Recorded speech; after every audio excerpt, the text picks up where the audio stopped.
In this lesson, we will create a class that will handle batching for us. You can perform batching without a class, but that's the clean way to do it in IT jargon. As with the pre-processing part, we have written the code in an extremely reusable way. You can use it as a template for future projects if you want to. What you'll see in this lecture is more programming than machine learning. We will go through the code, but not in depth. I'll only stress the points you must change when reusing the code. All right. Here's the whole code with comments. First, I'll import NumPy as NP as I don't have the package in this notebook. Then I'll create a class called AudioBooksDataReader. There are 3 functions in the class: init, next, and iter. This class will be an iterator. An iterator in Python is a class with methods next and iter and is used with loops. Let's see how. So far, we use loops that iterate for a number of observations, like for e in range 100, or for epoch counter in range max epochs. We can instead use an iterator and write for input in data, where data is an instance of the class. Then we proceed as usual and include the operations we want the loop to perform. With batching, we want to take batches one after the other and calculate the loss for each one. So, a sample code would be for input batch, target batch in train_data, calculate the loss. Train data will be an instance of the class. So basically, we will take input batches and target batches from the class until the data in the train_data object is exhausted. At each iteration, we will calculate the loss for each batch, as we did with the MNIST. Okay, let's look at the class. Remember, it is all about batching. The init method loads the data from the NPZ. The next method loads the next batch from the NPZ. Finally, the iter tells Python that the class is iterable. Knowing this, once a variable is an instance of the class, when included in a loop, it will load the first batch, then iterate over the dataset, taking one batch after the other until the dataset is exhausted. Let's start from the first method. The first method has 2 arguments, dataset and batch size. The self one is simply Python notation that defines the method as an instance method, as opposed to a static method. For those of you who are not familiar with this notion, it is really simple. Imagine you have a class, person, and an object that is instance of this class, Alice.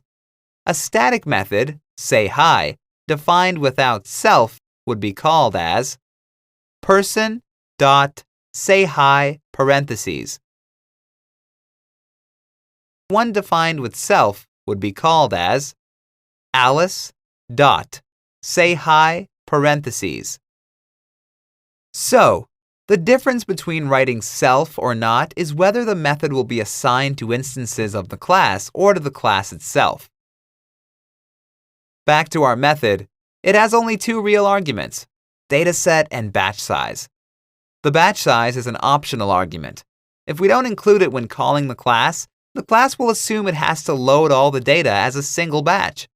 For example, if I declare a variable x, which is an instance of the class, with arguments train and 5, the result would be to load the train dataset and then proceed with the operations, taking batches of 5 samples at a time. If I declare a different variable y, which is an instance of the class, with a single argument, validation, the result would be to load the validation dataset, where the whole data is contained in a single batch. We will need that when we forward propagate the validation and test datasets, as they need not be batched. Okay. For this class to work, the names of the datasets must be coherent. As you can see, we called them audiobooks data. Train, validation, and test formatted in the same way. Whenever you want to reuse the code, simply change this part to whatever suits your problem. All right. The next two methods load the next batch and show the class as an iterator. The next function slices the next batch out of the dataset and loads it for the next iteration. In addition, this is the place where we one-hot encode the targets. As the targets were zeros and ones, we want to split them into one-hot encoded targets. So, 0 ones and 1 zeros. We have used a parameter called classesNumber. There are two classes, zeros and ones. If you have a classification problem with more than two classes, then you should change the class num variable accordingly. The functions return the inputs batch and the one-hot encoded targets. This is the only output we have associated with this class.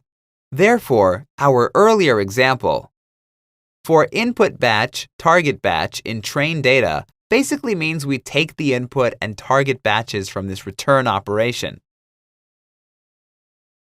Alright, that's about all we need to know. Let's summarize. This class lets us do the batching in a fast and efficient way. We can reuse the code for any problem that requires batching. The changes we should make for a different classification problem are: 1. Adjust the names of the NPZ files. 2. Adjust the number of classes. That's all.